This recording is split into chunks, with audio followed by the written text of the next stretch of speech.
Ethan decides to lease a car. Daniel chooses to buy the exact same model. Both of them walk away from the dealership convinced they made the smarter financial move. But here's the uncomfortable truth. Neither of them actually understood the full cost of their decision. Because when you break it down properly, over years not months, the difference is far bigger than either of them expected. Let's set the stage. Ethan and Daniel both earn about $58,000 per year. Same income, similar lifestyles, no major financial advantages on either side. They both fall in love with the same car, a sleek sedan priced at $30,000, same trim, same color, same dealership, same day. The only difference, what they sign. Ethan goes with a lease. He puts down $2,500 upfront and agrees to pay $315 per month for 36 months. The salesperson frames it perfectly. Low monthly payment, brand new car, full warranty coverage, no long-term commitment. In 3 years, Ethan can simply return the car and walk away. Clean, simple, flexible, at least, that's how it sounds. Daniel takes a different route. He finances the car with a 5-year loan at 6.5% interest. He puts down $3,500 and ends up with a monthly payment of $545. That's $230 more than Ethan every single month. And he feels it immediately. On day one, Ethan feels like he won. His monthly payment is lighter, his bank account breathes easier, and he drives off the lot thinking he outplayed the system. But there's something he doesn't fully see yet. The structure of his deal is fundamentally different. Every dollar Daniel pays is slowly buying ownership. Every dollar Ethan pays is essentially renting access. And that difference doesn't look big in month one. But over time, it compounds into tens of thousands of dollars. For the first 3 years, Ethan's experience is smooth. He drives a brand new car with that fresh interior smell. Everything is under warranty. If something breaks, it's covered. If there's a mechanical issue, no stress, his only predictable costs. Monthly payment, insurance, fuel, that's it, no surprises. Daniel's situation feels very different. He's paying $545 every month while watching his car lose value. The moment he drives off the lot, that $30,000 car drops to around $28,000. By the end of the first year, it's worth maybe $24,000. By year 2, closer to $21,000. Meanwhile, his loan balance is still hovering around $23,000. For a while, he owes more than the car is worth. That feeling has a name, being underwater, and psychologically, it's heavy. It feels like throwing money into something that keeps shrinking. Ethan notices this. Friends notice this. On the surface, it looks obvious who made the smarter move. Ethan appears to be winning, but let's actually calculate it.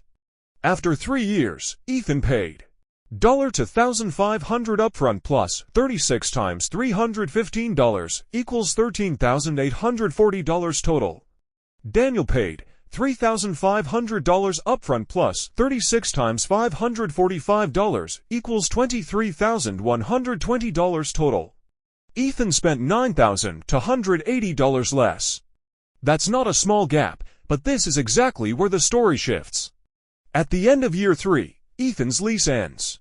He now has 3 options: buy the car at its residual value, usually around $17,000, $19,000. Return the car and walk away, or lease another new car and restart the cycle. Like most people, Ethan chooses the third option. He leases again, another $2,500 upfront, another $315 monthly, another 36 months. Everything resets except the money spent. Daniel, on the other hand, is now halfway through his loan. He still has 2 years left.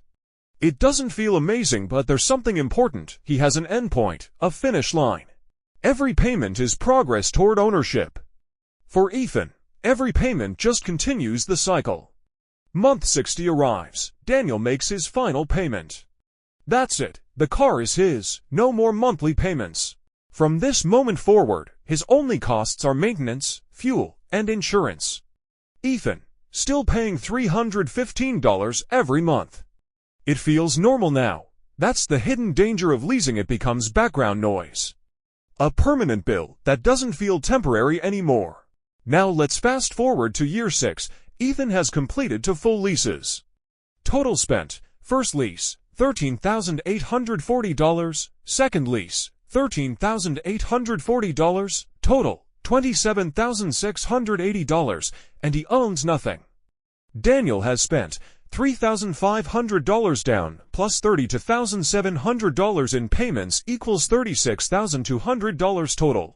But now he owns a car worth roughly $12,000. If you subtract that value, his effective cost is around $24,000. At this point, something subtle has happened. Daniel has caught up and passed Ethan financially, and from here, the gap keeps growing. Because Daniel no longer has a monthly payment, Ethan always will. Now let's talk about what leasing doesn't advertise: mileage limits. Most leases cap you at around 10,000 to 12,000 miles per year. Go over that, and you pay penalties. Usually around 20 cents per mile. Drive 5,000 miles extra over your lease. That's $1,000 due at the end. Wear and tear fees. Small scratches, worn tires, interior stains, these can all turn into charges. And normal wear is defined by the dealership, not you. Then there's the disposition fee, typically $300, $500 just to return the car. You're literally paying to give it back. And getting out early, extremely expensive. You're often locked into the contract. Now let's be fair, buying isn't perfect either. After the warranty expires, repairs are your responsibility. Maintenance costs can average $1,000 to $100 to $1,000 per year. Some years are cheap, others hit hard. A major repair can cost thousands, and depreciation is real. Cars lose value fast in the first few years. But here's the key difference: depreciation slows over time. The longer you own the car, the less it hurts. Time works in favor of the beer. Now zoom out to 10 years. Ethan has leased multiple cars. Total spending, roughly $48,000 to $55,000. At the end, no asset. Daniel. Loan cost, $36,000. Maintenance over years, $12,000. Total, $48,000. But he still owns a car worth maybe $5,000, so his effective cost is lower. Over a decade, the difference can easily reach $15,000, $25,000, and most people repeat this decision multiple times in life. Multiply that gap, and you're looking at 6 figures. Now, does leasing ever make sense? Yes, if you run a business, lease payments can sometimes be tax deductible. If you drive luxury cars with expensive repairs, staying under warranty can save money. And if you actually invest the money you save monthly, leasing could potentially win. But that requires discipline. Most people don't invest the difference, they spend it. For the average person driving a normal car, buying and holding wins. It's not exciting. It's not flashy. Daniel thought he was building ownership. Neither of them initially saw the full picture. Because the real mistake isn't leasing or buying. It's making a long-term financial decision based only on a monthly payment. Next time you see a low monthly number, don't ask, "Can I afford this?" Ask, "What will this cost me over 5, 10, or even 20 years?" Because that's the number that actually matters.